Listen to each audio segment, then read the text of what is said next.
3 p.m. live from our studio in New York City. I'm Julie Hyman alongside Josh Lipton. This is Yahoo Finance Live, and here's what we're watching this afternoon. A surprise for the oil market. OPEC Plus delaying a crucial meeting this weekend. Reports say there's disagreement among some countries about production cuts. Crude prices are sliding, and we'll have a look at the implications for the energy market. And mortgage rates falling back towards 7% with rates edging lower. Demand is starting to pick back up, and one bank is expecting prices to soften next year. So is the market finally starting to thaw? We're going to have a closer look later this hour. Plus, the pieces coming into place at OpenAI after days of chaos. Sam Altman, he's back as CEO, and most of the board that was behind his firing is out. Now, former Salesforce co-CEO Bret Taylor and former Treasury Secretary Larry Summers have seats on the board. What this means for the future of OpenAI's nonprofit mission and Altman's power is ahead.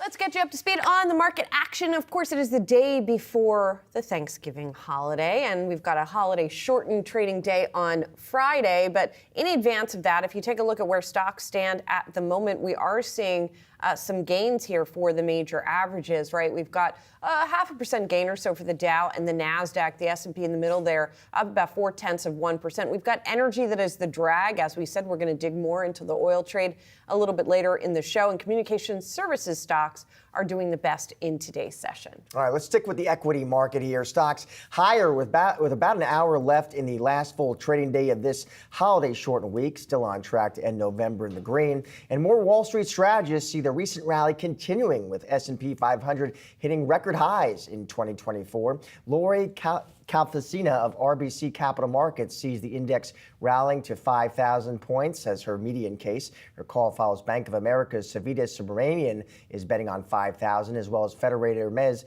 Phil Orlando. So this is the time of year, Julie, the market strategists that come out, they tell us, okay, here's where we are, and here's where we're headed in 2024. 12 months from now, this is where we think we're going to be. So the latest one here is RBC's Lori Calvacina. Her year-end target for next year, 12 months from now, roughly, for the SPX, the S&P 500 is 5,000.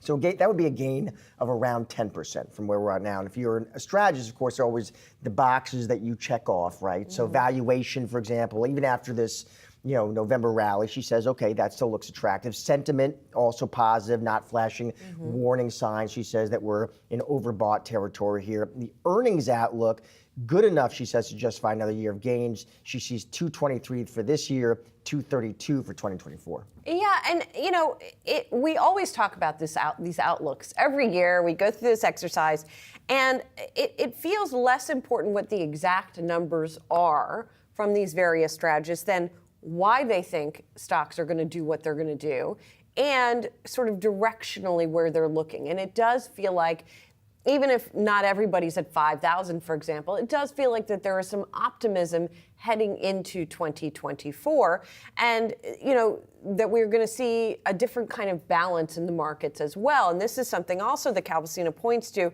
She looks at the fact that bonds are going to get some investors back in, right? It has been, until very recently, a down year for prices in bonds, yields going higher. But as the Fed perhaps is done raising rates, we're going to see perhaps more money come into the Treasury market. She calls this a dampener of U.S. equity returns as people look at them sort of on a relative basis, but not necessarily a derailer of those equity returns. So that's something to watch. The presidential election is something else that she flags that obviously is going to affect stocks as well. She says that's a source of uncertainty in the year ahead. Sure, yeah. And I think fair to say, markets are not always good at predicting either elections or what markets will do in the wake of elections. And the elections, also, you have uncertainty about obviously the candidates, about their policies. I thought it was interesting there. She said most of the questions she's getting on the election at this point are actually from non-U.S. investors. Yes. Which was interesting. She actually, one concern she kind of flagged in this note was,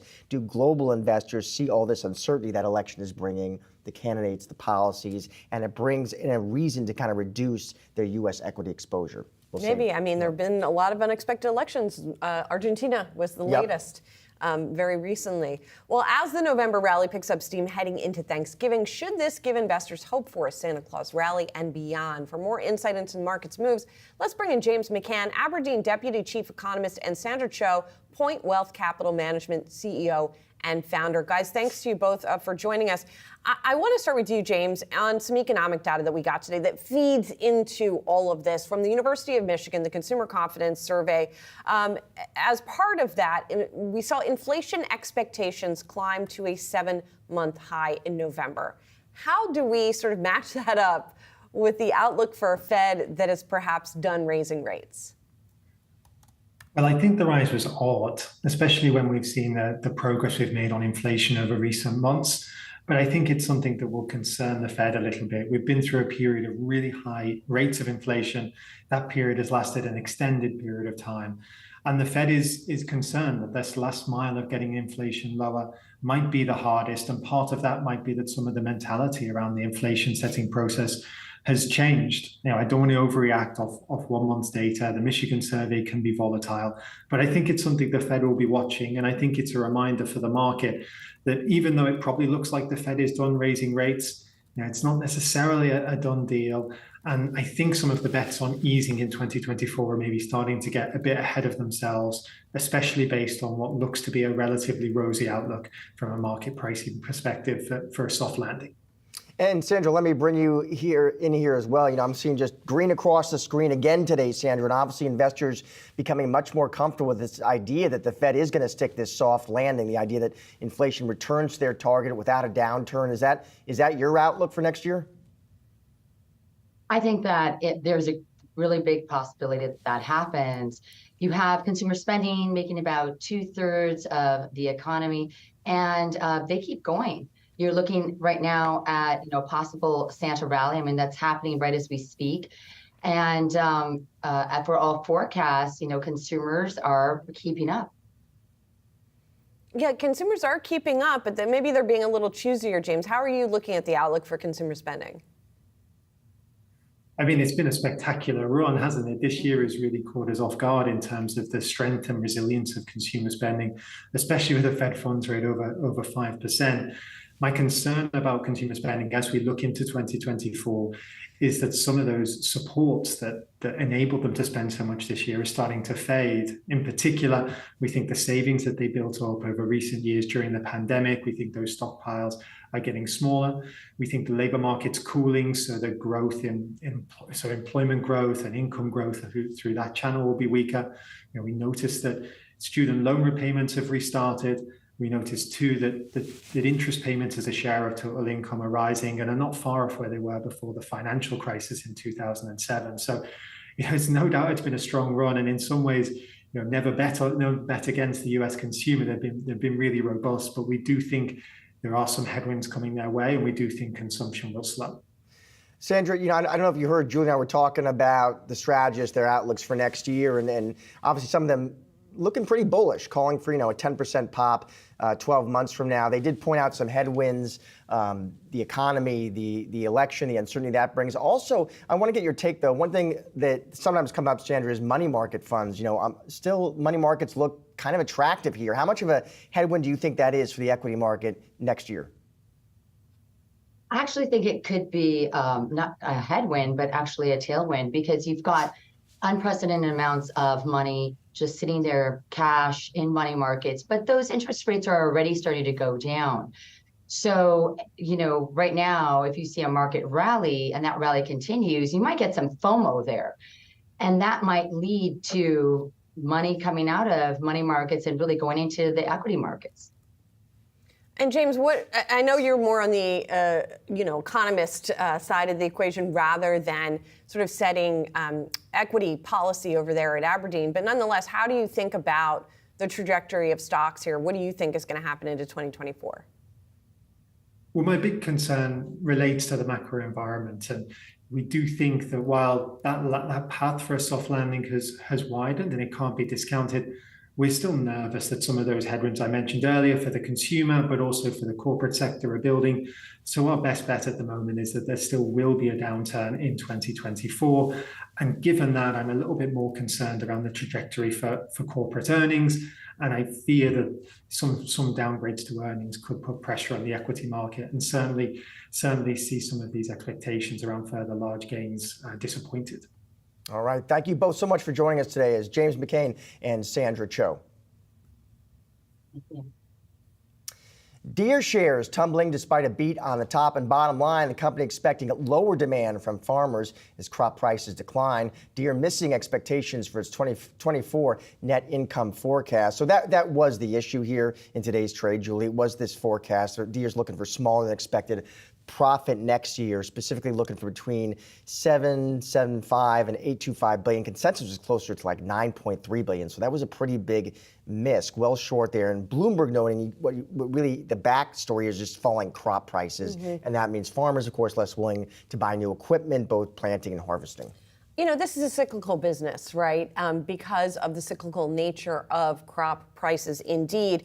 And one analyst over at Stifel saying, they say this downturn is likely more muted than the prior downturn, if you kind of sort of measure these against one another. It also feels like, just looking at some of the analyst commentary, that they were expecting this, right? This is not totally out of left field.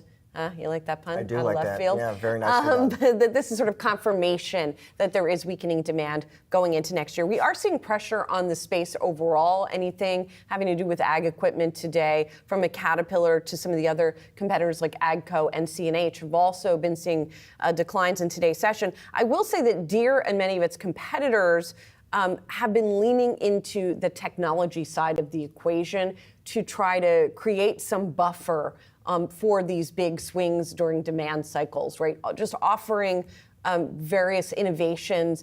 Deere will talk up its See & Spray, which is one of its products where it sort of detects where weeds are, for example, and sort of smart pesticide and herbicide applications, for example, and many of their competitors have products like that too. So it's interesting. This is how the sector is sort of trying to push past this type. Yeah, your point's well. I mean, when you talk about Deere, it's a powerhouse. I mean, it's the biggest tractor maker. So when they put out a guidance like this that disappoints the street, investors start thinking, okay, well, what does that actually mean for not just Deere, but the broader ag equipment space? And that's why you saw some of these names falling in sympathy today. Yeah, definitely.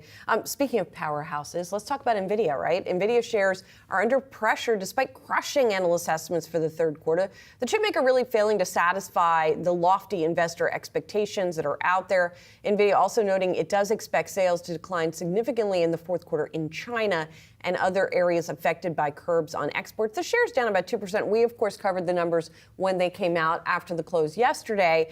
And it doesn't feel like the narrative has changed that significantly in the almost 24 hours since, right? I like the comment from Matthew Prisco over at Evercore ISI. He said, just another run-of-the-mill blowout quarter for NVIDIA. In other words, the more often NVIDIA comes and blows the door off, the more used to it investors are going to get, and then the bar gets ever higher to see further dramatic upside in the shares on the back of a report like this. And we remember too, listen, as we talked about yesterday, I mean, this stock was hot into the print. I mean, it was up about 240% heading into it. Q3 was strong. Q4 guidance was strong. I think there was maybe some questions about, okay, listen, how long can Jensen Huang keep this up? Is this really sustainable, you know, in the quarters ahead? That seems to be a debate. I will say Bernstein's Stacy Rasgon, who we know well, was telling his clients this morning, listen, numbers will continue marching materially higher. That's his bet.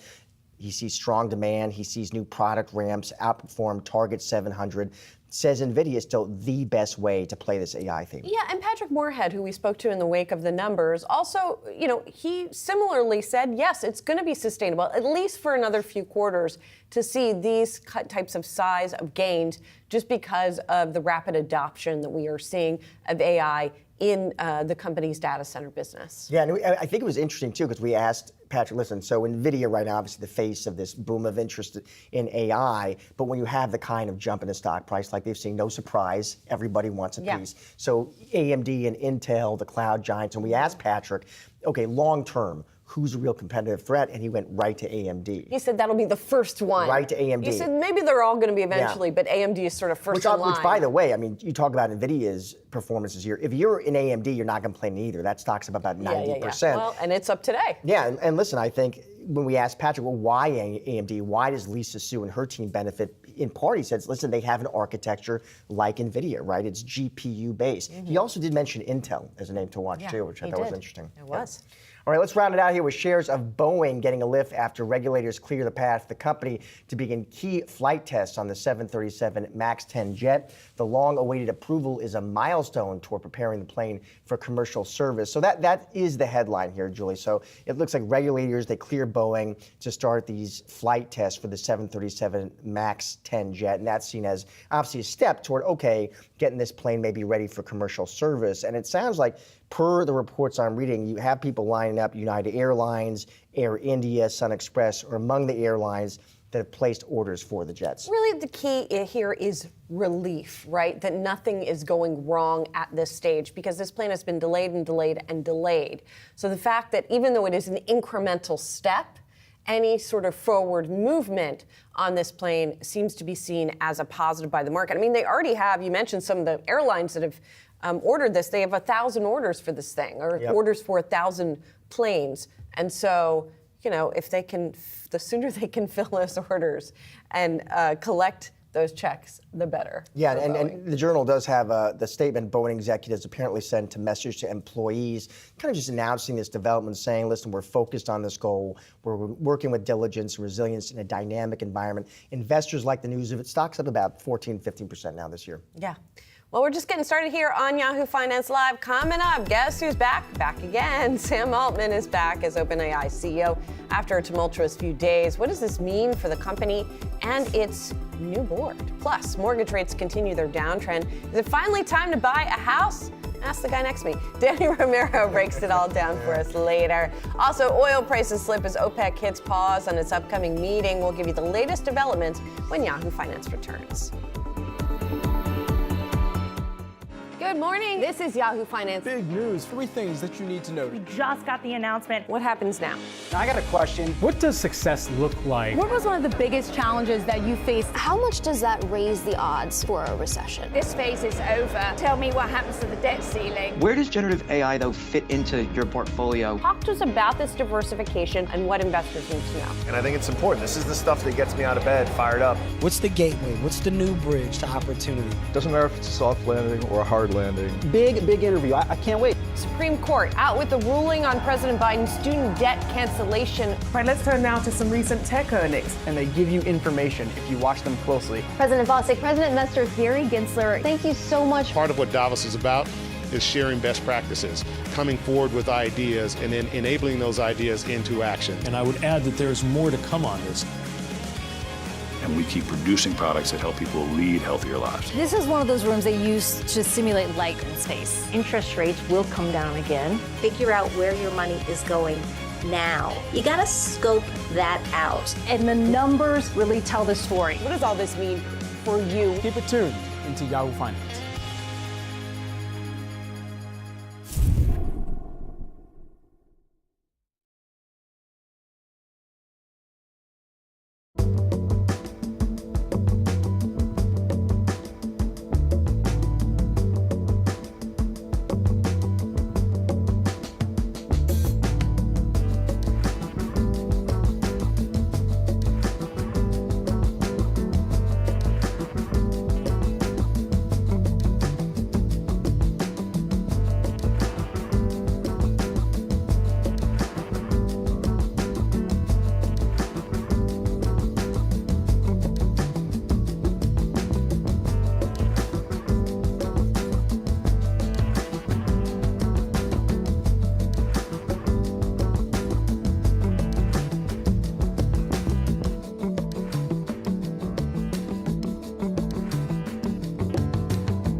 Crude oil prices took a dip today after OPEC Plus announced it's postponing its meeting this weekend as talks hit a snag. Saudi Arabia reportedly expressing dissatisfaction with production levels of other countries. That's according to Bloomberg. Inez Ferre is here with the details. Inez.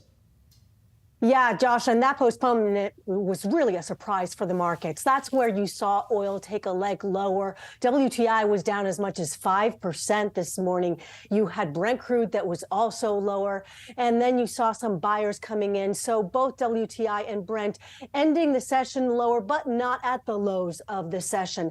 Now, this meeting, the fact that it was postponed, that's a big deal. I spoke to one analyst that told me OPEC likes to have consensus before the meeting. So what this signaled to the markets was that all the members were not in sync with what they should do with their output cuts. There are reports, as you just mentioned from Bloomberg, that Saudi Arabia wants other countries to sort of share the burden as far as they're concerned with the output cuts. Also questions about compliance, countries adhering to their quotas. Remember that there are production cuts from OPEC Plus, and then Saudi Arabia has its involuntary cuts of more than 1 million barrels per day that are in through year end. Now, traders had been expecting that what you would expect from this meeting is that the production cuts would continue into 2024. But what analysts were also anticipating was whether or not they would deepen those cuts. And you had one analyst that was saying, you will see the market go down if all they do is roll over the current cuts into next year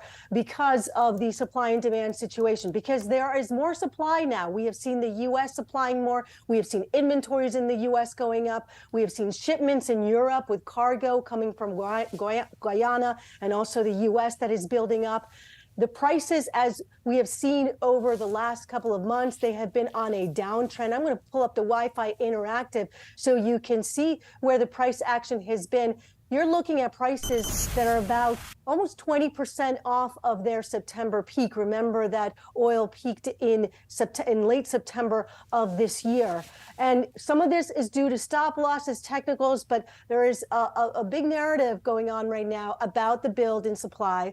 And going into 2024, expecting more supply in 2024, even if you do see an uptick in demand from non-OPEC members as well, guys. Inez Ferre, thanks so much for setting the table there, because let's talk more about this unexpected delay of this weekend's OPEC Plus meeting, raising concerns about global oil supplies. Joining us now, Rebecca Babin, CIBC Private Wealth U.S. Senior Energy Trader. Hey, Rebecca, good to see you. So first of all, tell us what you're reading into this delay here. What do you think it implies about what we're going to end up getting from OPEC Plus? Yeah, so I think, as you guys have mentioned, the delay did take the market by surprise. And what I'm reading into it is effectively we have some pushback coming from some of the African producers who have had their baselines for 2024 cut in the June meeting. So they've already had to kind of say, okay, your baseline's going lower because you haven't been producing at your quota, and we're going to reduce that. We're going to increase the quota for the UAE by 200,000 barrels a day. And I think there's a shift underlying this as you change baselines. And I think they're getting pushback.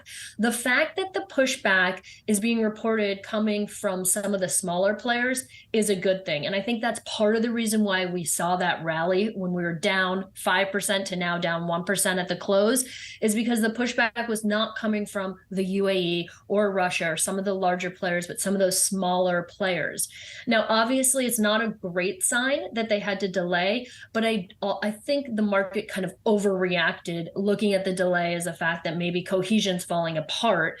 Obviously, that has happened. So there is a precedent for that. That's 2020, when we saw kind of the market share war between Russia and Saudi Arabia play out and prices trade negative. And again, we had that in 2014. So the market is not unfounded in worrying about this, but I think maybe jumping the gun and reading into the delay. I think we get the deal. I think we see further cuts. It's not going to be as meaningful as maybe the market wants. It'll maybe be an additional 500 to 700,000 barrels across the entire group of OPEC plus nation. Supports the commodity, and we can see a rally from here. The uncertainty and the scar tissue in the market from if a deal falls apart is very, very tangible.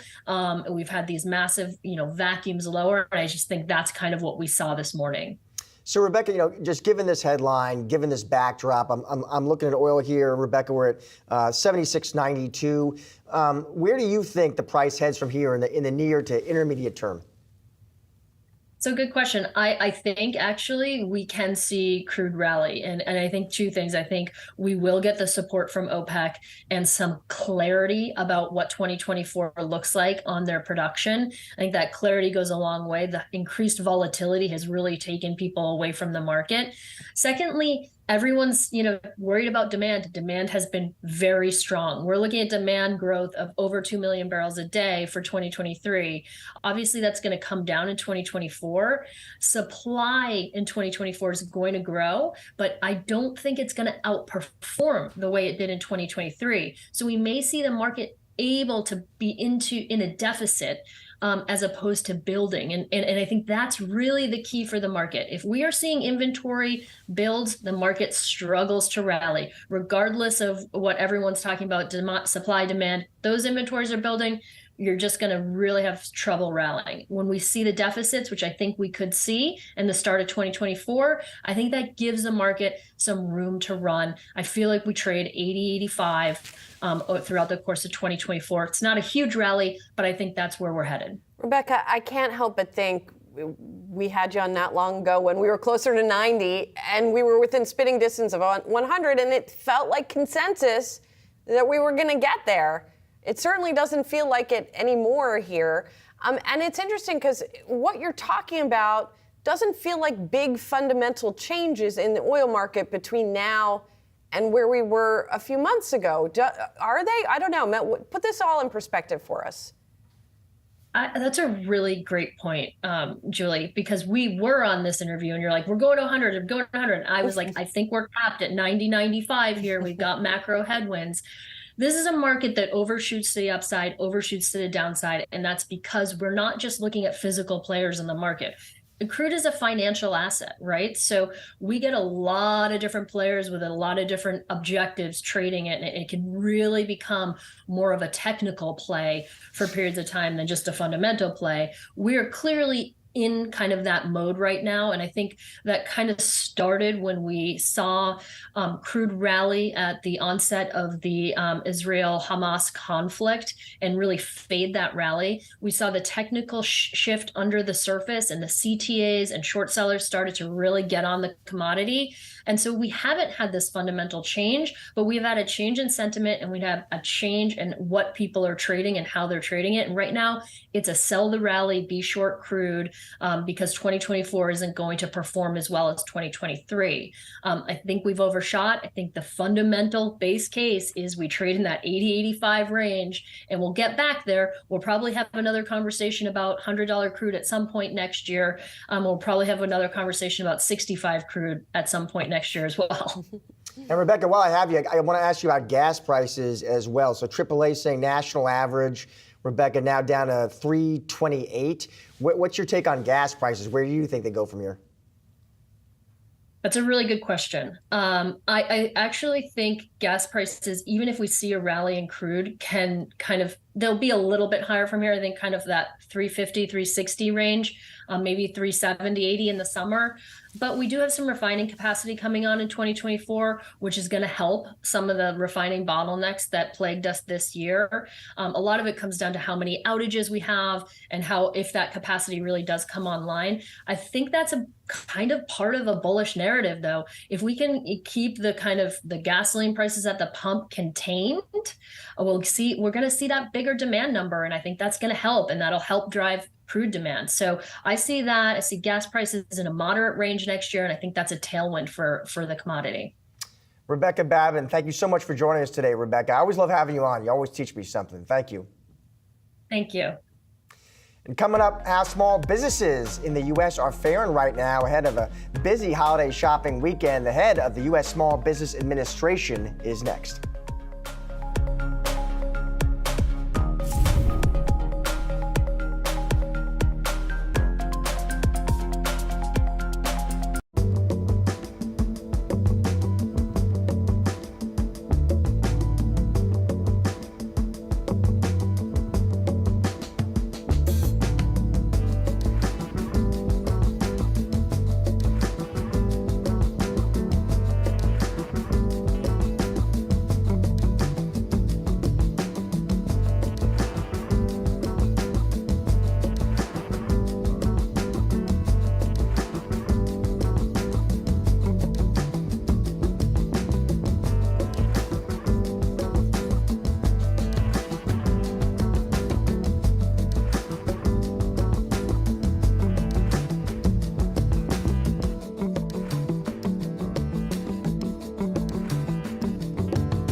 Over 33 million small businesses are gearing up for the big shopping weekend and the holiday season, including Small Business Saturday. Roughly 61% of holiday shoppers are likely to make purchases on Small Business Saturday this year. That's according to a Bankrate survey.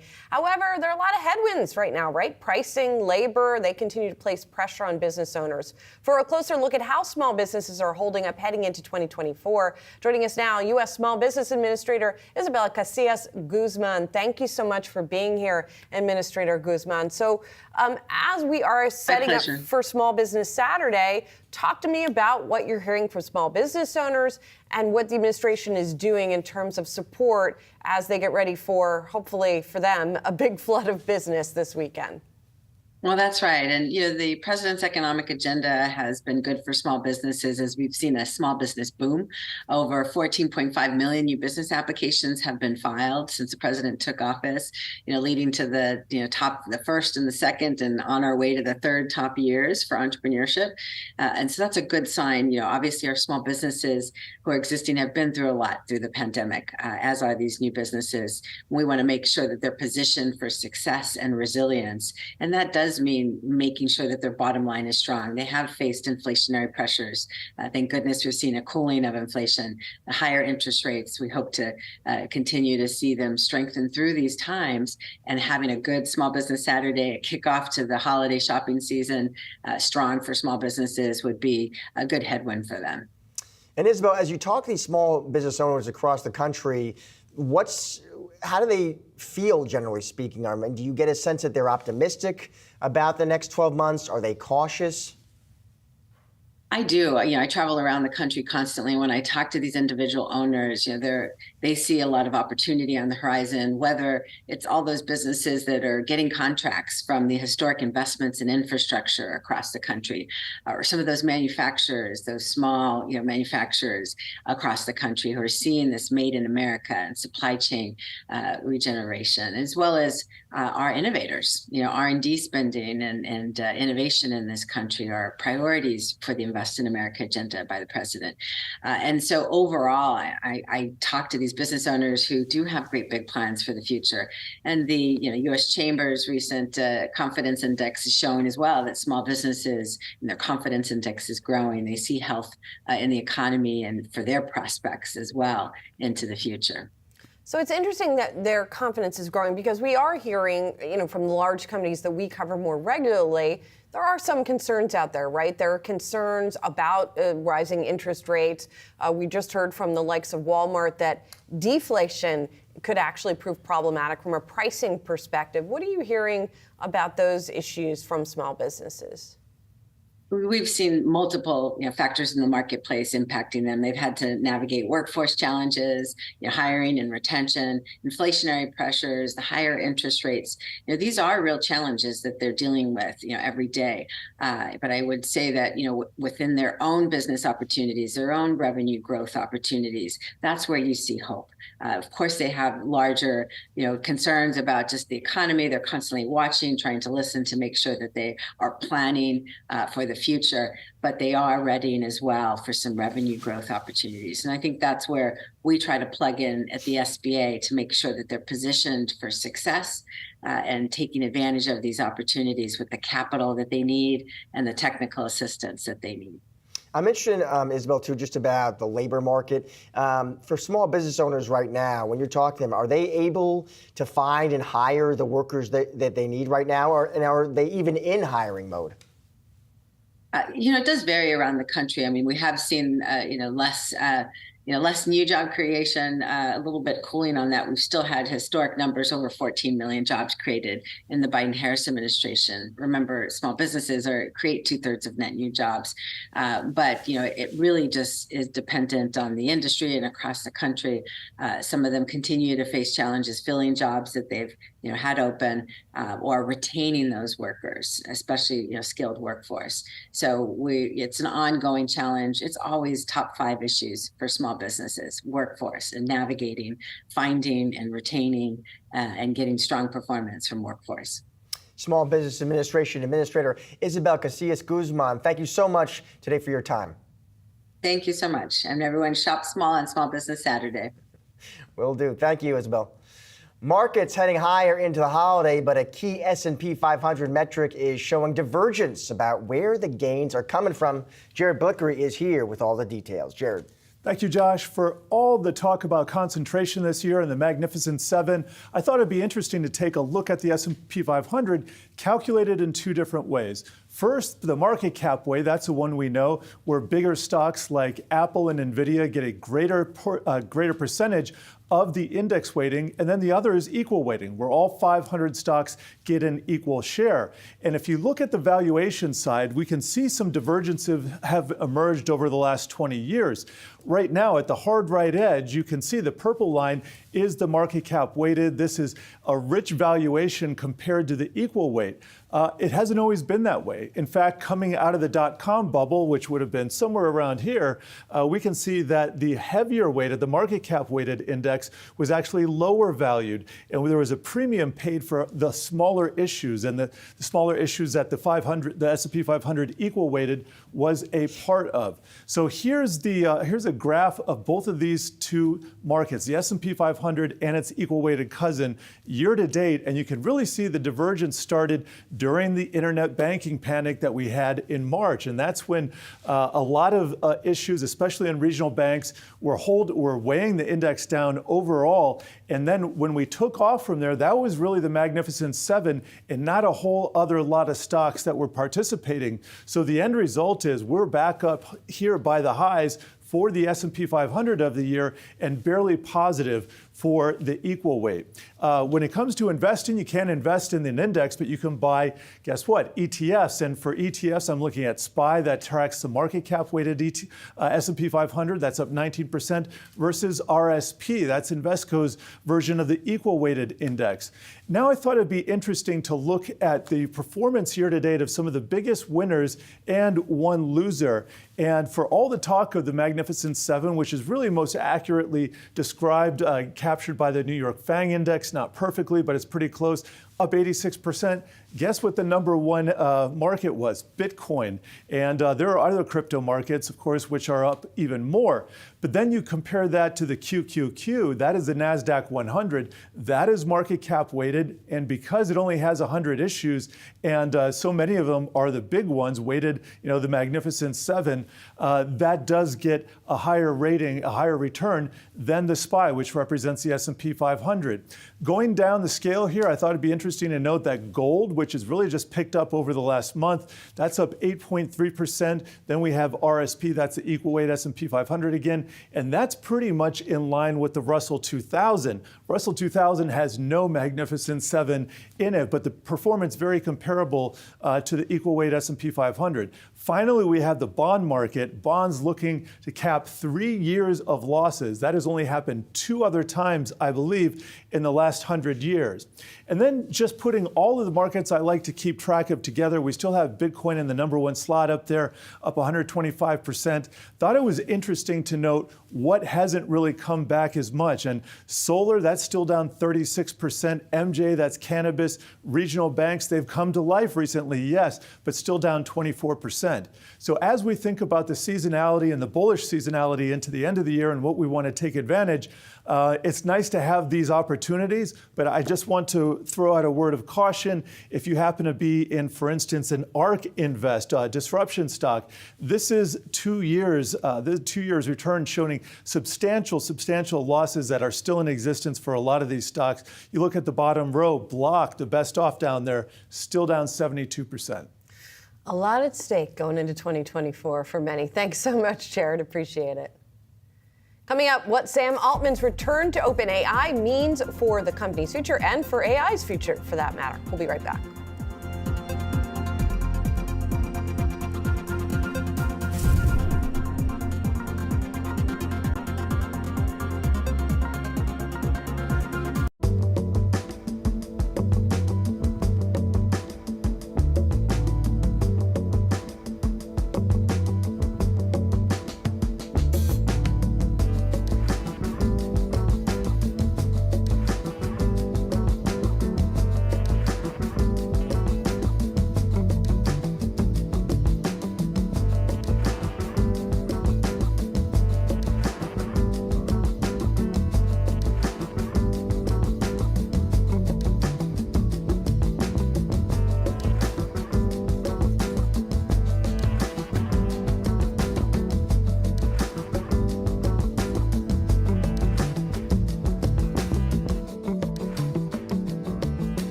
The Silicon Valley saga is over for now. Sam Altman is going to be back in the driver's seat at OpenAI after a stunning few days that have shaken the tech industry. OpenAI revamping its board, ditching all but one member who chose to oust him and replacing them with former Salesforce co-CEO Bret Taylor and former Treasury Secretary Larry Summers. But questions still remain on the role Microsoft will play and if the boardroom drama has played in its favor. Joining us now is Alex Conrad, senior editor at Forbes, who has been following every twist and turn of this roller coaster ride. So, Alex, it is great to see you. Let me start there, Alex, with you, actually. You know, Sam Altman's back, but there's been some big personalities now, some changes. We've got Bret Taylor and Larry Summers. I'm just interested, Alex, how you think about the addition of Taylor and Summers and what changes you think, if any, they might push for at OpenAI. Yeah, thank you. It's interesting. I think that Bret Taylor and Larry Summers, they're going to be there to kind of bring in more grown-ups. So I don't think the buck stops with them. I think that they are going to be bringing in a bunch more folks, and it remains to be seen if Sam Altman will get a board seat back. So for now, you have a very small board. Bret is almost a meme in the tech world that he solves problems. You know, if there's something broken, he comes in. You know, he was obviously on the board of Twitter. And Larry also has gone back, you know, a long time with some of these tech folks. But I see them more as a transition team, kind of stabilizing team. And I would not expect this to be the exact board, you know, a year or two from now. You know, Alex, I've seen some of the sort of narrative come out that, you know, at least on this interim board, there are no women or people of color, right? That you could argue that this whole exercise is a victory for the profit motive over sort of the more altruistic version of AI. However you want to frame it, that seems to be a narrative that is out there. Is that a narrative that the people in the Valley are talking about or subscribing to as well? It's certainly not the dominant narrative, at least in Silicon Valley today. You know, we had over 95% of OpenAI employees sign a petition on Monday saying that they would resign if the board of directors didn't resign first. So Sam Altman was very popular, almost to a cult-like level within his own company. And also you saw a bunch of the leaders in the tech world, whether it was the CEOs of Airbnb or it was Marissa Mayer, you know, formerly of Google, and a bunch of other stuff, you know, and maybe angling for a board seat here. A lot of folks were speaking out in support of Sam. And so I think that the prevailing narrative is more that OpenAI is going to get back to what it was doing and that this will be hopefully a blip or a distraction from the mission they were on. But what you said is more popular with the research community and with maybe people outside of Silicon Valley, where, you know, some folks are asking questions, as you note, about, is this the end for such nonprofit governance? Does this basically give Sam Altman unchecked power to just grow at all costs or pursue business deals that may not fit the original mission? And so I think that question is one that is a valid one for us to discuss, but I think it's coming more from outside of the inside baseball Silicon Valley sphere, which is celebrating right now. I mean, it's so interesting to me, Alex, to hear you use the word cult-like. I mean, loyalty is a good thing between an employer and employees. But, like, at what point does it go too far? And at what point does a board get out? A board is supposed to provide oversight, at times maybe be critical of the management of a company. So I just find this whole episode is just so fascinating from that perspective as well. Yeah, you know, this was never a normal company, right? Yeah. It was a nonprofit that was controlling a for-profit entity. And the board's mission was not to shareholders. You know, most of the companies that we talk about with an audience like yours, you know, we're talking about a fiduciary duty to shareholders and public companies. Here we have a nonprofit board who were researchers, who were thinking about the good of humanity. And that's going to obviously create tensions. You know, there's probably a reason there haven't been many companies structured like this. And Alex, I want to get your take on competition here, you know, just the competitive landscape. You know, OpenAI, well-known, respected, trusted. There were, and a leader, obviously, in the field, but there were others, right, like Anthropic. I'm just wondering, did this drama, did this roller coaster, do you think it might have changed the competitive landscape in any way? Does it possibly give rivals an opening here, an advantage they can press? I think it gives them less of an advantage than if OpenAI had seen a mass defection and Sam had not returned. So what you're going to see now is OpenAI preaching continuity, saying that they have not missed a step, even though we saw some outages involving ChatGPT earlier this week. I myself tried to get on and couldn't for a while. You're going to see people basically saying, okay, this is the best possible outcome for OpenAI to have not lost that step to competitors. But if you're a competitor, you best believe you're trying to take advantage here. And so those companies have been reaching out to customers. They were reaching out to employees to try to poach them.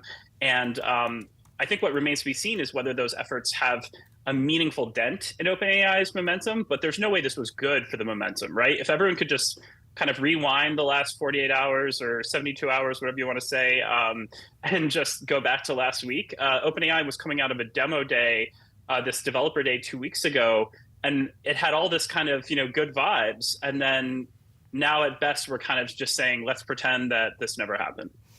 If only, I guess is their perspective. Alex Conrad, I hope you have a very restful holiday after all of this. Senior editor at Forbes, thanks for your time today. Thanks so much. Well, mortgage rates going down for a fourth consecutive week. The 30-year fixed mortgage rate falling to 7.29% from 7.44%. That's the lowest level since September 21st. For more on what this means for home buyers, let's bring in Danny Romero. So, a little bit of a relief here, even though we're still higher than we were a year ago. Yes, enough relief to bring some buyers into the market. The volume of applications for a mortgage actually increased to 4% this week. So really signaling that people are getting into the game. And what stood out for me from the Mortgage Bankers Association data was that the FHA, which is the Federal Housing Administration loan, a popular financing option for first-time home buyers, that increased to 14.8%. That's a big jump in the share of overall loan applications this week. The average loan size was over $400,000, the lowest since January. So many first-time home buyers are also turning to the new home construction, especially that there has been such weak supply in the resale market. The market is still, though, steering towards those high-income earners. The National Association of Realtors found that the median household income is well over $100,000. So that's a big jump from last year. And Danny, when you talk to analysts, economists, what are they telling you about the housing market for next year? What are they looking for? Morgan Stanley believes that the housing market will slightly increase, but there are several factors for housing affordability to get better. Mortgage rates need to go down, incomes need to go up, and home prices need to come down. So those are some of the factors.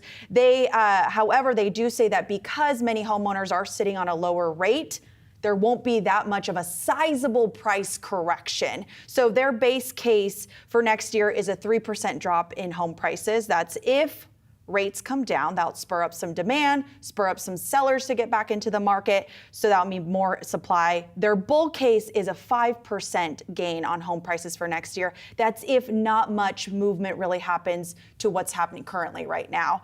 And then they said, however, if rates do stay high, they do expect home prices to fall as much as 8% because they say that if homeowners weren't expecting to stay in that home that long, that could spur up some sales. All right, we'll be watching. Danny, thank you for joining us.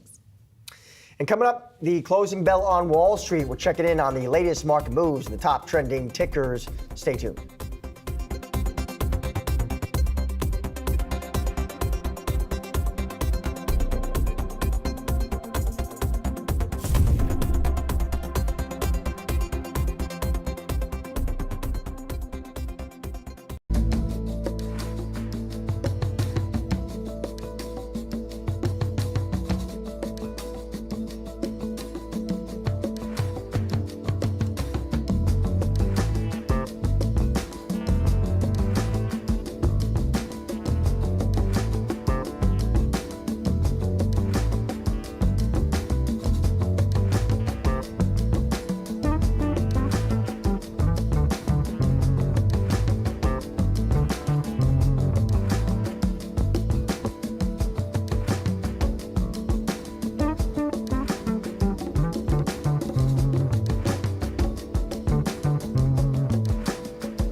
We're a couple minutes away from the close of markets. I wanted to take a look at some of the action. I actually wanted to start not in equities, but in the bond market. 4.42% is where we stand on the 10-year today. We had been seeing a little bit of an uptick on the shorter end of the curve. Not much change here, but just like to sort of reflect on the round trip that we have had, Josh, and the fuel that has given to technology, which we've talked a lot about. Yeah, rates go down. We talked about how those stocks can work, big tech can work right there. That was a headwind, so you see that lift a bit. Yeah, most definitely. And then look at some of the trending tickers that we've been talking about throughout the past, really 24 hours, and kind of where we're getting close to closing on the day. Getting back to the intraday action here. ARM Holdings, one of the stocks that's trending today. It's up 5%. I got to tell you, I don't know exactly why, if it's something to do with something Nvidia said, if there's something else going on. Just thought it was interesting that one sprung up here on the trending tickers. AMD also trading higher by 2.8%. As we were talking about earlier, Patrick Moorhead is looking at it maybe coming up behind Nvidia to gain a little bit of that market share. Yeah, maybe ARM could be an Nvidia play too. Remember, they do Yes. partner with Nvidia there, right? They bring the CPUs to the table, and then AMD, as you said, we talked to Patrick. We asked him, hey, who's some long-term competitive threats? That was the first name out of his mouth. Yeah, a couple other trending tickers to just mention in passing here quickly. Deere, which we talked about, the forecast coming out below analyst estimates for next year. Autodesk, another company whose numbers disappointed, those shares down 7%. And Beachbody, this is one that caught my eye today. Reverse stock split for Beachbody to comply with listing requirements, actually. And so some wacky action on the day as that was going on, that reverse stock split, with the stock up on the day as that's going on. And the Salvation Army, you know it's the holiday season in New York City, folks, when you hear that signature bell that the Salvation Army folks ring throughout the city where they are set up. I have to tell you, Josh, I walked by Macy's on 34th Street the other night. And of course, there were some folks from the Salvation Army who were set up there gathering, collecting funds for the holiday season. So nice. That always, to me, is one of the hallmarks of the holiday season. Let's take a look at stocks here, because we do have a higher close for the major averages. The Dow finishing the day up 184 points. That's about 0.5%. The S&P up about 0.4%, and the Nasdaq up about 0.5% as well. The S&P here closing the highest since August 1st. The Dow at its highest close since August 14th here as we close out the session. Those are some of the notable milestones that we're looking to. As you might imagine, on a day like this, where we're coming into a shortened holiday week, shortened trading session on Friday, volume today down compared with what it typically is, right? Yeah. Relatively thin trade. I'm looking at the Nasdaq trading, for example, down about 11% compared with the 100-day average. So not unusual here on a week like this. Yep, everyone's already at Thanksgiving dinner. That's what's going on. They're already making their stuff. There. Yeah. I got to go home and cook tonight. Do you? Yeah. Right. You going to schlep with that in the car? I'm going to schlep with it in the car. It's okay. Commitment.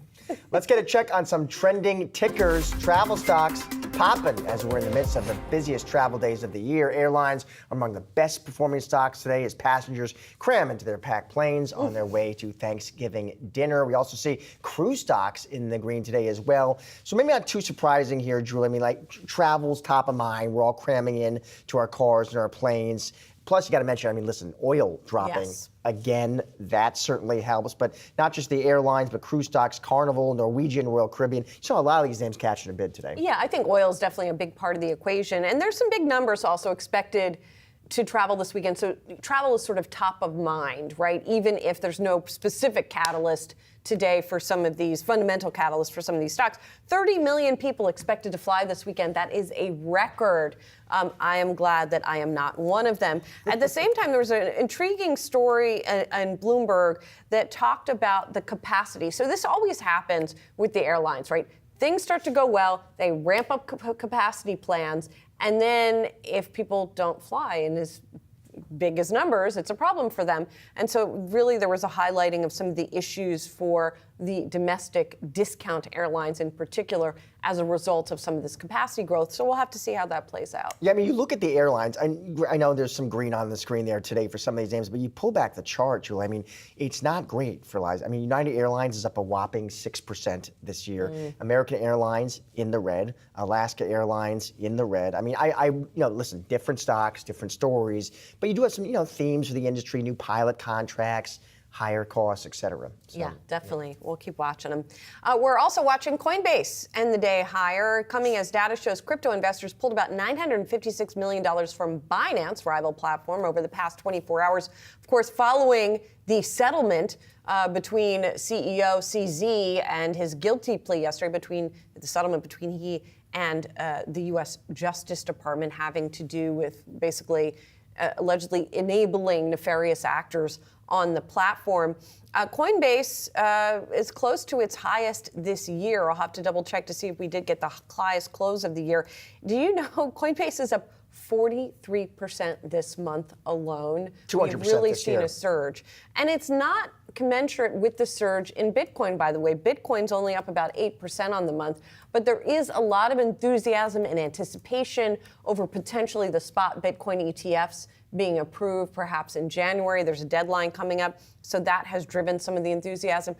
Talk about this market share situation also fueling some of that enthusiasm. Yeah, it is interesting. I mean, I guess some of this could be also, do you think Coinbase is sort of a winner after what, or at least partially a winner after what's gone on with some of these big exchanges? I mean, it's remarkable what's occurred.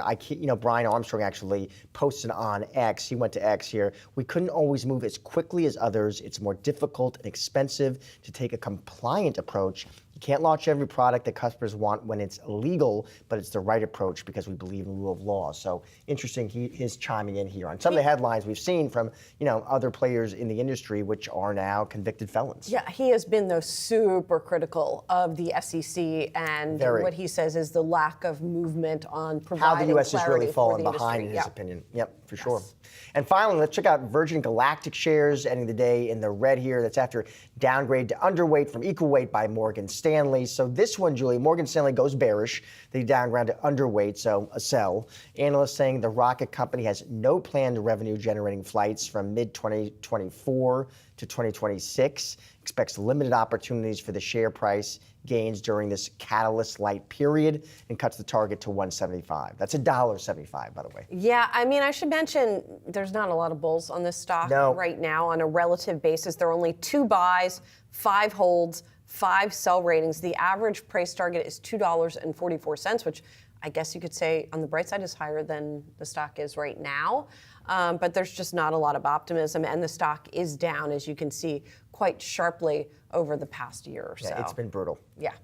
Well, we're taking a closer look at shares of Foot Locker. That's after Williams Trading downgraded the stock from hold to sell. The firm also lowering its estimates and price target on the retailer ahead of its earnings. For a closer look on what's driving the bearish outlook on Foot Locker, we've got Sam Poser, Williams Trading senior equity analyst and longtime footwear analyst. Sam, great to catch up with you.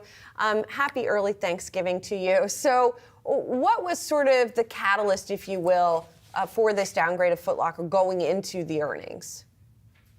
So, well, I've been, I would say, skeptical of their business for a while now. My old price target was $16. Stock was up at 22 or so. The real problem here is that after Dick's and Hibbett came out and they're really getting a lot of support from Nike and a lot of Foot Locker's not getting the Nike marquee allocations that they once did. And that puts a lot of pressure on a lot more product.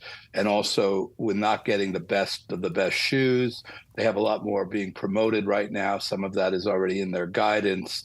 But my impression is that things are worse than the guidance infers, and they're gonna take more inventory risk over time because they can't get enough of that exceptionally fast-turning, high-margin, full-price product that they once did. And Sam, so you moved to a sell on this one, and the stock, though, Sam, I mean, it's already been plenty beat up. It's down here about 40% year to date. Sam, are there moves the execs at Foot Locker could make, levers they could pull? Do you think that could win back investors here? I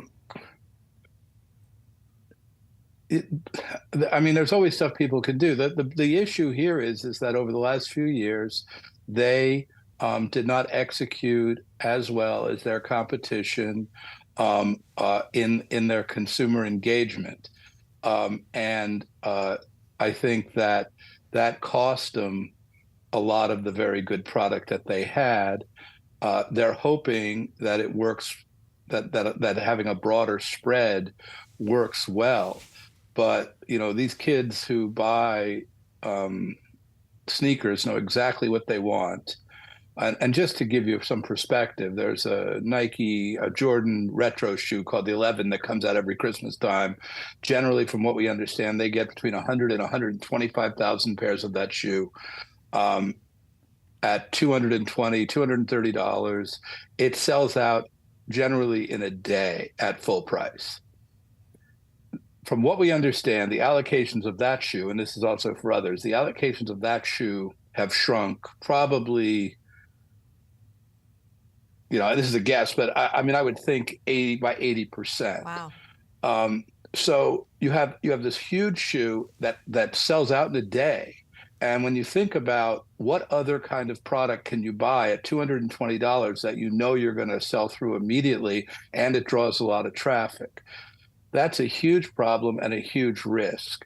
And when Hibbett came out, and their inventory was I have a buy rating on Hibbett. Their inventory was in very good shape, but even they said that at the end of the year, where inventory is also supposed to be down, that they would still have some tertiary product they had to clear, and they get all the good stuff. It really brings into question, how Foot Locker is going to deal with all this. Sam, well, obviously a lot of this is idiosyncratic to Foot Locker. I also like to take a step back and ask about the sneaker cycle, right? Because I've been amazed at how enduring it has been, right? That you have the sneakerheads, but that like everybody's a sneakerhead right now. Is that still in full force, right? Is that something we're going to see continue to benefit, if not a Foot Locker, at least a Nike and some of the other footwear manufacturers? I would say this. I think the one thing that came out of the pandemic is that everybody wanted to be comfortable. So I don't think sneakers are going anywhere. But also people want newness and they want authenticity, and so it plays to the brands that best innovate. Best know their customers, best engage their customers. And if you're not doing that up to standard, it's not going to work. So I don't think of this as a cycle. I just think of this as it's really a comfort cycle, and I just don't think that's going anywhere. And Sam, we did hear from a lot of retailers, obviously. You come through the earnings report, Sam, you listen to the executives. I didn't hear the R word. I didn't hear recession, but I certainly heard a lot more caution creeping in, Sam, just about the outlook and the months ahead. Isn't this just going to be a much tougher, generally speaking, macro environment for retailers to win in here? Well, I mean, yes, but yes. However, I think that people still have enough money, but they know what they want. So if you're a brand or a retailer that doesn't have what that consumer wants, there's really nothing you can do about it. So again, it goes back to how well you know your consumer, how well you match up with their needs needs and wants when they come in. And if you're getting, I mean, for instance, with one of the problems at Foot Locker is that Nike's giving them they're starting to give them some more product, but they're not giving them the good stuff. And so the customer goes, well, so much. And about, from we added up, approximately online, about 40% of their Nike men's product footwear is on sale right now. And when you compare that to others, Dick's or Hibbett, it's a much lower number, which means that they're taking what Nike's giving them, but that's not necessarily what their consumer wants. And because they have so much additional open to buy, from losing a lot of Nike, they're trying a lot of other stuff. Some of it's working, like New Balance, private company doing exceptionally well from what we understand. On and Hoka are doing well, but those are small for Foot Locker, and I don't know how good a match it is in a large picture for Foot Locker. But then after that, there's just, they're filling themselves up with a lot of stuff. I mean, they do have other things that are working, but they're filling themselves up with a lot of stuff, which aren't necessarily what the consumer wants. And on the flip side, you have some companies that have more of what the consumer wants, and they tend to be doing better, and then you have to control their inventories and all that. And I think it's totally, look, any kind of macro consumer hesitation is it's a equal opportunity pain. And so it comes down to how well do retailers, brands, and so on deal with it. Sam, finally, before we let you go, do you have a favorite company in your coverage universe going into the holidays? Is it Hibbett or is it something else that you're watching? My two top picks right now, and it's a toss-up, is really Skechers and Deckers. And quickly, you want to tell us why? Sure. So both of those brands recently have a really growing direct-to-consumer business. They have a lot of new product that's gaining a lot of attention from consumers. And Deckers is Hoka and UGG. Both are doing exceptionally well, but they're all keeping the supply of that below the demand so they can sell a lot more regular price business. And with Skechers, once a lot of the retailers get away from a lot of the tertiary inventory, I believe that they're going to be a huge beneficiary. And with Deckers, I mean, Hoka is doing exceptionally well. They're keeping supply below demand, and UGG appears to be having another moment. And again, that's because they have a lot of new product and they're allocating it very, very well, again, to make sure supply doesn't exceed demand. Sam, I got to say, my husband is a Hoka devotee. I don't even know how many pairs he has. So many pairs of Hokas that I'm going to call him out, and I hopefully won't be upset. He mistakenly put on two different Hokas the other day, both navy blue, but with different accents.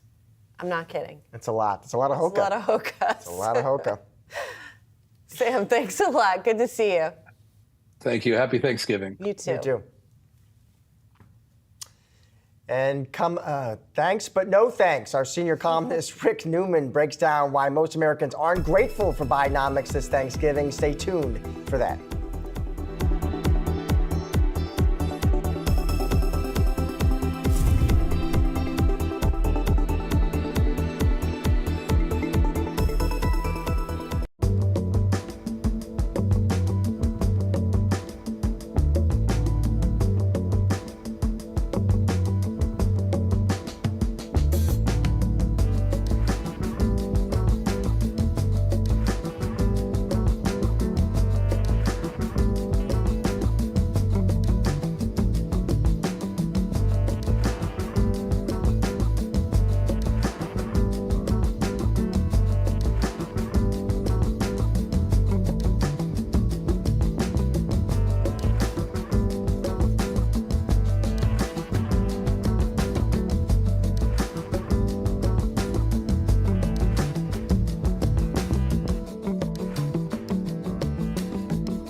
Well, whatever Americans are grateful for this Thanksgiving, Joe Biden's economy, probably not on the list. That's the indication from the latest data from the University of Michigan, which shows consumer sentiment has dropped for 4 months in a row as short-term inflation expectations rise to a 7-month high.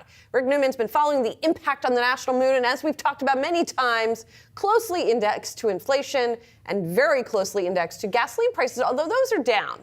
It depends what you're comparing it to, and I think that's so. the whole Okay. point. So, I mean, the Biden White House keeps saying, compared with a year ago, gasoline prices are down. I think we have figured out this is not the way Americans think about it. I think the way people think about it is they kind of have a right price in their mind, and it might be like the lowest price that they remember. But we have to talk about the average cost of Thanksgiving, right? I mean, which I think is frankly pretty boring. Thanksgiving is actually a pretty cheap meal, all things considered, but it's around $61 this year. And so the Biden White House says 4.5% less than last year. But guess what? It's up 25% from 2019. And I think that's the way people think. I don't know that people necessarily use as their baseline, the month before COVID set in. They do think about the Trump economy. They think about the economy under Trump. What were gas prices then? What were food prices then? And they're right. They were considerably lower back then, and not just because of the ordinary pace of inflation. So what's the bottom line for Biden? A declining pace or rate of inflation, in other words, prices are still going up, they're just going up by less. That's just not good enough. That is not going to sell people, and that's not going to make Americans feel better about the Biden economy. I think it's going to take falling prices in the important things that set consumer psyches. I think they need to see the price of cereal going down, milk, certainly rent. I think we need to see actual deflation in some of these things for people's attitudes to change. To improve his standing, Rick, though, is there anything inside his control he can do to kind of pump up his standing here? It's a great question. We put this chart together showing inflation and Biden's approval rating. So as inflation was going up in 2022, Biden's approval rating was coming straight down. Inflation is now down, and Biden's approval rating is still down. It never went back up. And he's been talking up the economy the whole time. The president, doesn't matter who the president is, the president cannot convince sour people that they are better off than they feel like they are. And people, we have this weird psychological dichotomy, some cognitive dissonance here. People are spending money. So the same people who think the economy sucks are the ones spending all this money that gave us 4.9% GDP growth in the third quarter. And if you look at surveys, including one we did just a couple weeks ago, people consistently say they think everybody else is worse off, but they're feeling okay about themselves. I mean, it's very weird. People just think it sucks out there, I'm doing okay, but out there it's terrible. And it's not really that bad, but you can't convince people otherwise. I mean, really, it's their fault there's inflation because they kept spending the money. Yeah, I mean, honestly, it is. It is interesting, though, that cognitive dissonance you talk about. Somebody recently said to me, oh, yeah, inflation's going up. We need to change the president. And I'm like, well, I got news for you, buddy. Even if we change the president, doesn't mean you're going to turn off the sad inflation. irony of this is, let's say we do get a new president in 2024. Inflation is going to be a lot lower in 2025, and people are going to say, see, it was all Biden. Yeah. Right. It's almost not Biden at all. I mean, you can argue that the one stimulus bill he signed in 2021 was a little bit too much. That probably did contribute to inflation. It's not the main cause. Mostly it's COVID disruptions, supply chain disruptions, that weird shift in demand over to goods when everybody was stuck at home. That's all reversing now, and you say it's them, the American consumers. I mean, it's us.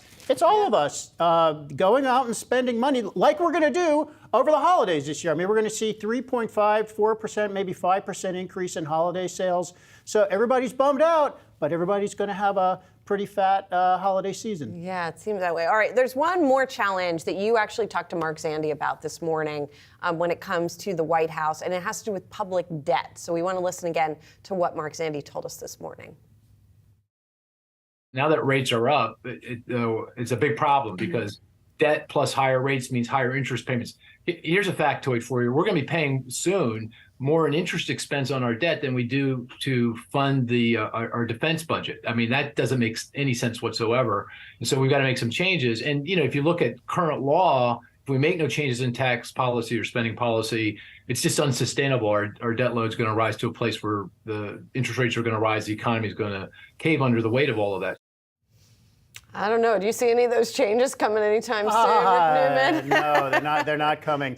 And as part of that interview, I asked Mark Sandy. I said, "Is this the debt crisis?" And he said, "This is it. This is the debt crisis." So, but where's the crisis part? The crisis. So everybody has wondered for a long time, what is the debt crisis actually going to look like? Is it going to like suddenly U.S. debt is going to get slashed from AAA to B- or something like that, and everything is going to explode and we're going to have depression? No, it looks as if this debt crisis is going to be incremental, and we've seen the beginnings of it with the increase in longer-term Treasury rates that we've been talking about, since it happened. Mainly it started over the summer, not because the Fed is raising short-term rates and it's passing through into the 10-year and into longer rates, including mortgages, but because something's going on in the market with all this Treasury debt that's coming on.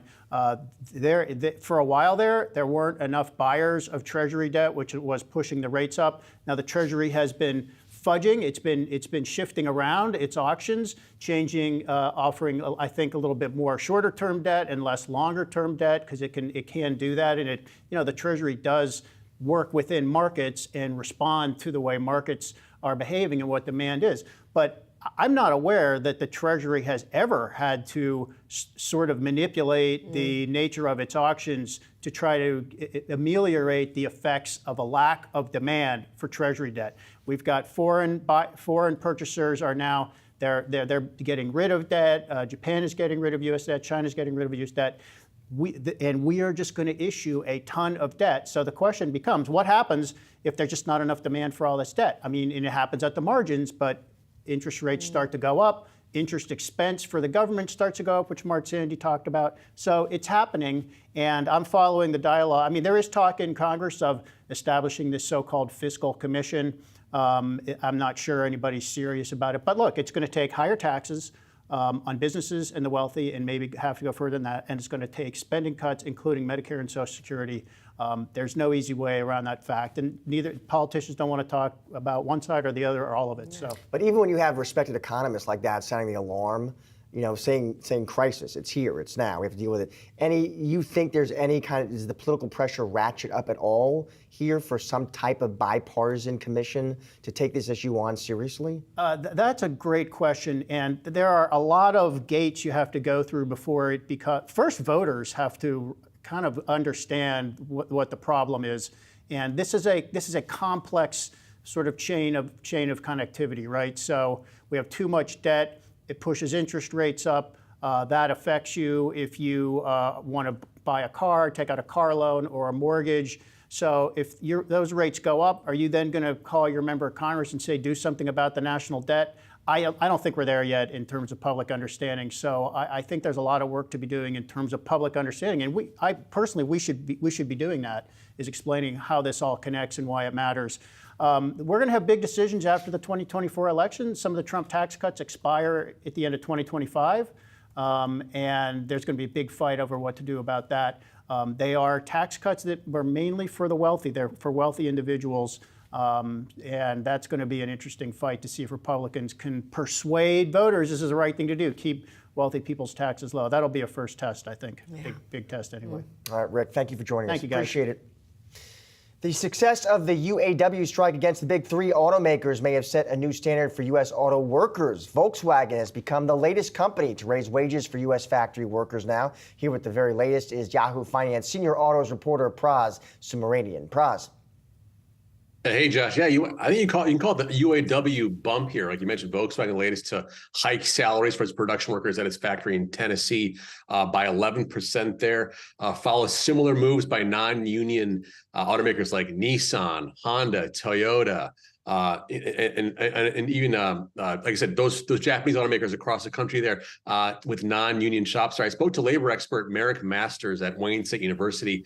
You talk about something called a union substitution strategy at play here, meaning basically these non-union auto plants are basically doing just enough to keep their workers happy in order to not have them unionized, right? That's the whole goal, is just to do just enough to not have them unionized. But whatever you want to call it, these non-union workers are pretty thankful this Thanksgiving. Sean Fain, the UAW president, this is music to his ears as he tries to unionize the other plants across the country. He said, upon hearing the Toyota news of pay hikes, he said, quote, even though you're not members of our union, that pay raise Toyota is giving you is a UAW bump. UAW, that stands for you are welcome. So there you go with that. So I think we're going to see an interesting 2024 coming up here with these non-union shops and the UAW trying to come in there and say, hey, we can do more for you. Can't wait for more of Sean Fain and his Eat the Rich t-shirt. Pras, do we know on a relative basis which shops pay the best? Like, you know, you showed the different increases, but do we know if you're doing the same job from one automaker to the other, where folks do make the most money? Hard to say with the non-union places. I mean, you can safe to say that the Ford, GM, Stellantis have, if you're a top tier wage earner there, you're probably going to be making the most across all the different automakers. You might have some such scenarios in Tesla where early factory workers are getting a tremendous amount of stock options. So hard to say, but I think what we're looking at here is you see that Hyundai number, that 25% is at the end of like a several year contract. So you can see that across the board. It also depends on where you are located geographically. Are there other auto plants or even non-auto manufacturing plants that can sort of pay you more, if not, or the same as to what these non-union shops are doing? So it's hard to say that at this point, but you can generally assume that potentially after this new UAW deal, historic deal they're calling it, they probably offer the best deal right now for auto workers. All right, Pras, thanks so much. Pras Subramanian, happy Thanksgiving. Thank you, you too. And I'm in your hometown of Baltimore, by the way. All three of us are going to be there. Amazing. We'll get together, have a little leftovers. Love for Baltimore. All right, coming up, it's the busiest shopping season of the year. We have the latest trends plus a scoop on when to score the best deals. That's next.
It's the busiest week for retail as consumers are shopping cautiously, looking for deals before they load up that cart. We want to get some insight now into what sort of trends we're seeing so far. And we have Yahoo Finance's reporters Brooke DePalma with more. Brooke. Good afternoon, Josh. Well, it turns out that retailers ultimately put out their holiday deals, and it seems like earlier than ever. We saw Walmart, Target, Macy's, and Kohl's all lay out their Black Friday deals at the end of October and early November. And it turns out that consumers were willing to pay up. Adobe is out with a new report today, giving us that inside look at online shopping trends that we've seen so far this holiday season. So what they found ultimately is that from November 1st to November 20th, online shoppers spent a total of $63.2 billion. Now that's up 5% from last year. They also found that 17 of those days, consumers spent over $3 billion, and that's up from last year when we only saw 13 out of 20 days see that sort of sales amount. Now, all eyes are on Cyber Week, or what some call the Cyber 5. That's the 5-day period between Thanksgiving and Cyber Monday. Now, as you can see here, Adobe is predicting that consumers will spend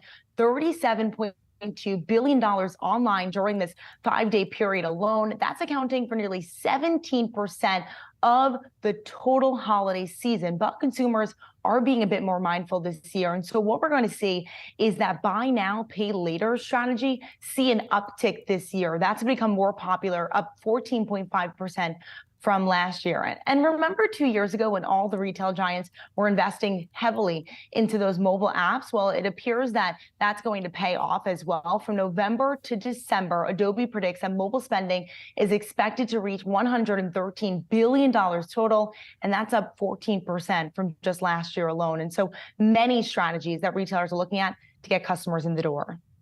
And Brooke, what about timing here? It used to be it was all about Black Friday itself. Obviously now it's spread out more. What's the cadence of deals going to be like? Yeah, well, what's amazing, Julie, is that most retailers are actually even closed on Thanksgiving, like Target. And so really now we're focused on those days after Thanksgiving. But as my mom would say, Julie, you have to know your prices. And so you have to be mindful of how much you're willing to spend and also keep a lookout on what actually is going to be the best deal. But according to Adobe, the best day to shop certain items is this list that you're going to see right here. On Black Friday, you're going to get the best bang from your buck when it comes to televisions.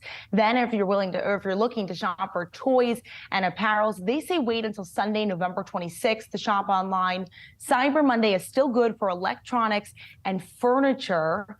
And then on Thursday, the Thursday after Thanksgiving is when you're actually going to wait to buy appliances. Now, if you could see right here, a lot of these categories are actually what consumers have been pulling back on. And so many experts that I've been speaking with over the past week say that we expect these retailers to be highly promotional during this time of year. Now, that is typical to this year, but as these retailers are really looking to keep their core customers and hope that they're not going to perhaps a Walmart or another retailer to get even more bang for their buck, they're going to be singling down, being nimble, being quick by offering more value and more promotions in what items they see customers going for. And so definitely keep an eye on deals. And at the end of the day, know your prices.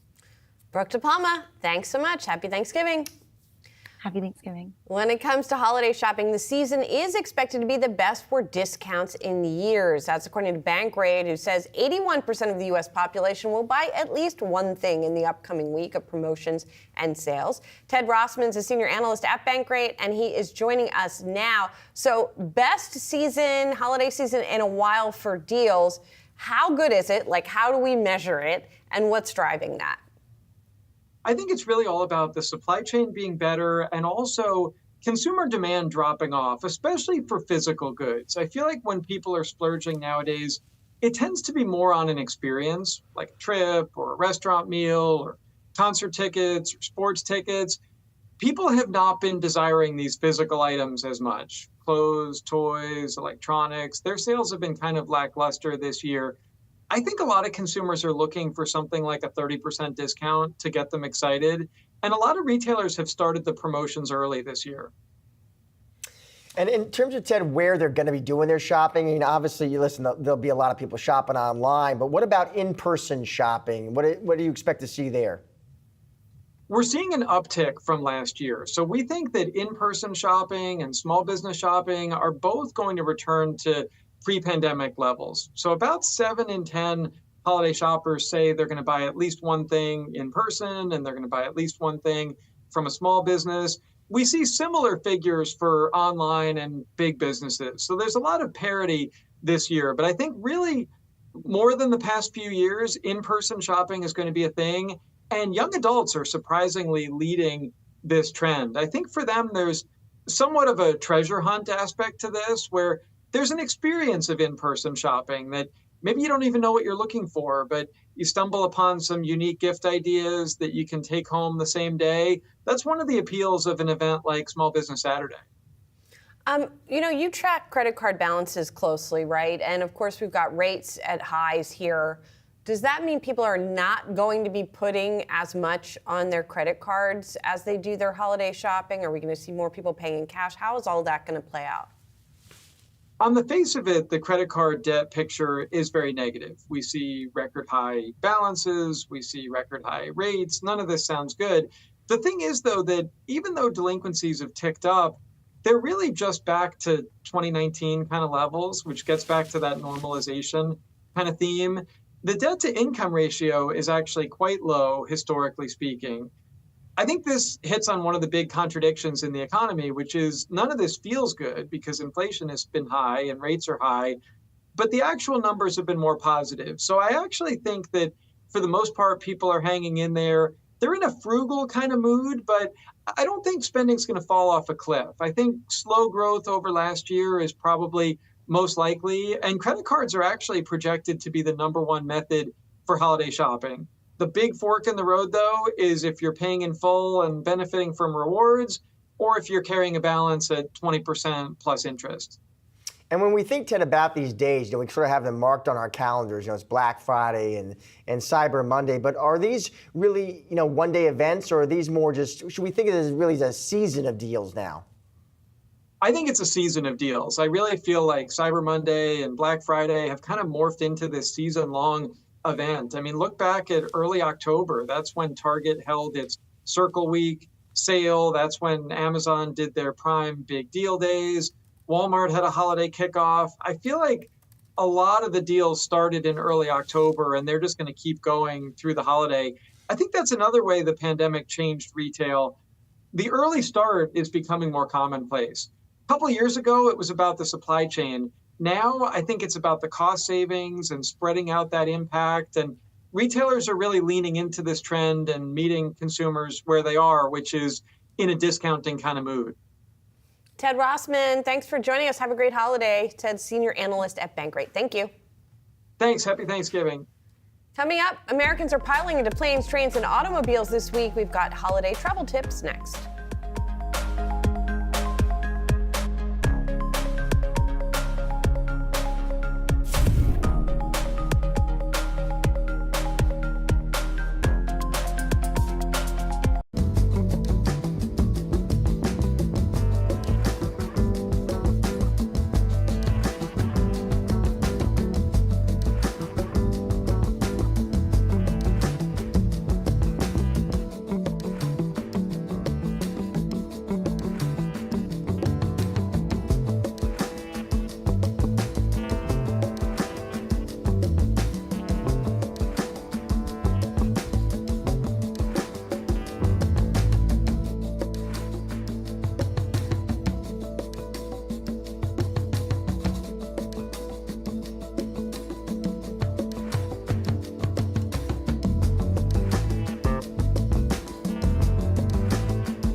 The holiday travel rush is on. Nearly 3 million people expected to fly today, and it's said to be a record for air travel with 30 million people flying over the course of the holiday weekend. Millions more will be hitting the road for Thanksgiving. With this strong rebound in demand plus some bad weather, it's set to be an extra hectic trip. Joining us now, Sarah Coppett, Skift editor-in-chief, who covers the industry. So I am sort of struck by this figure that it's going to be record air travel this season. Yes. Is it just like that we're back and then some? Are there other special things that are sort of driving it? So I don't like the term revenge travel. I've never really liked that, but I think we are still, that memory of all of us having those Thanksgivings alone, or with our little pod. Or on FaceTime. Exactly. Those are still really with us and still really present. So I think when people have the opportunity to get out there and be with their family and friends, they're doing it. They're getting in the car, getting in the air. But I also think remote work is a big, big factor. We know that the Sunday before Thanksgiving, Wednesday, right now, I came here on the subway, it was empty, at rush, basically at rush hour, right? So people are already on their way. You can take the laptop and go to grandma's and, start yesterday, the day before. And the airlines were saying they had really strong passengers and people coming through the airports on Monday and Tuesday, and that's new. This kind of shoulder season where maybe people, makes sense. Tickets are cheaper, not as many crowds. Why wouldn't you go if you can fire up the laptop and work there? Makes sense. Yeah. And you brought up that point at the end there, Sarah, too. I mean, just a price. So fares are cheaper this year than last year? Yeah, isn't that weird? Yeah. It's the only thing that seems to be cheaper. But yeah, it is. Prices are down.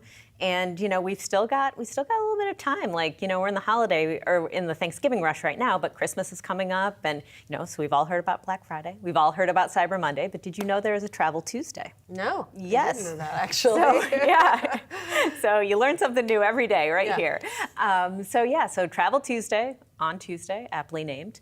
So that's when the airlines and other folks are going to be doing kind of some of their flash sales or things that haven't been, out there. So get on social media, sign up for alerts. You might get something in your inbox that can save you a few bucks. I am curious, last holiday season was marked by some troubles for some of the airlines. I think of Southwest in particular. Yes. Do we know if the airlines, and the airports themselves have made any big changes that are going to make things easier this season? So they definitely knew ahead of time that it was going to be record numbers. They knew that, they were planning for it. I think United had over 500,000 new seats, just right now to accommodate all of these new travelers. So I think that they were really prepared this year, and learning from past mistakes. So I think that shows that hopefully, fingers crossed, there won't be those events. Hopefully. So you expect some strength for Thanksgiving. What about, push ahead to the year end, Christmas? What are you guys forecasting then? Yeah, so record numbers still again. Really? Yeah,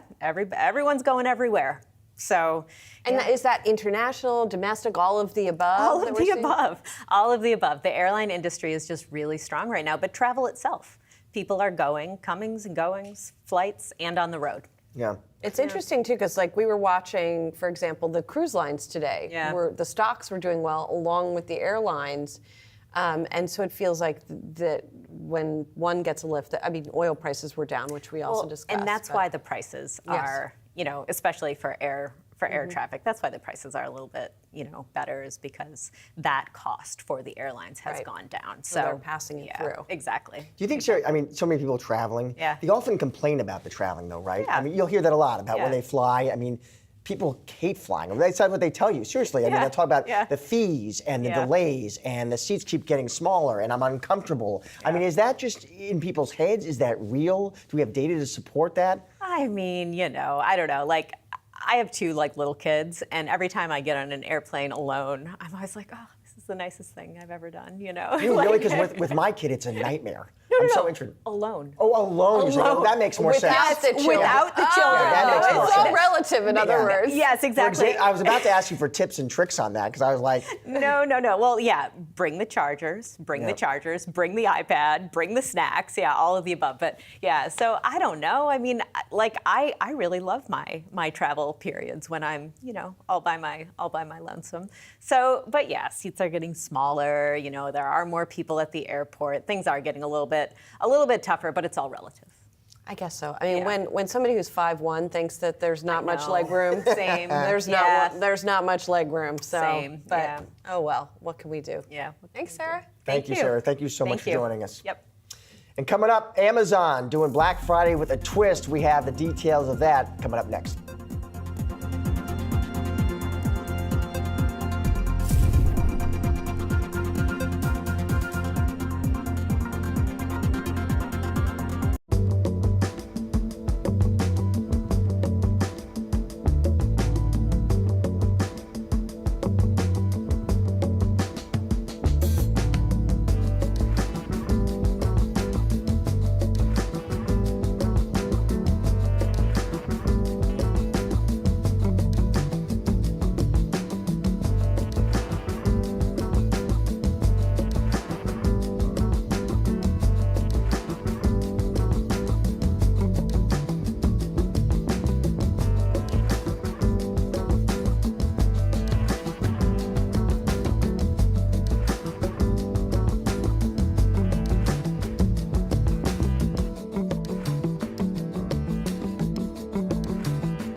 Good morning. This is Yahoo Finance. Big news, 3 things that you need to know. We just got the announcement. What happens now?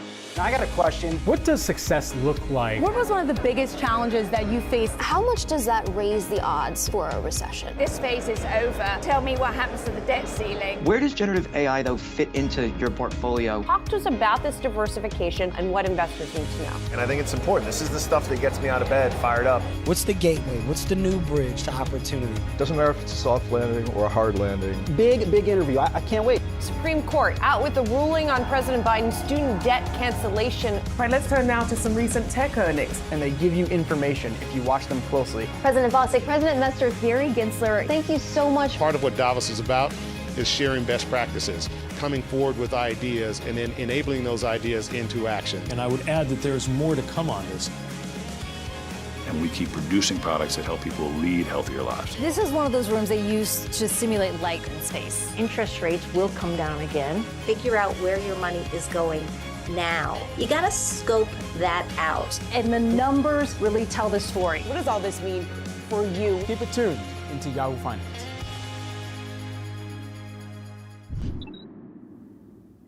Amazon Prime Video to exclusively stream the first ever NFL Black Friday football game. Alongside the game day activities, exclusive retail deals will be revealed throughout the game. This is the newest strategy from the e-commerce giant to spur more purchases. So I think this is potentially very smart and interesting. So the idea is, I'm on my couch. It's Black Friday. I'm already thinking about shopping. I've got like flat screen TVs on the brain. And I'm watching this game.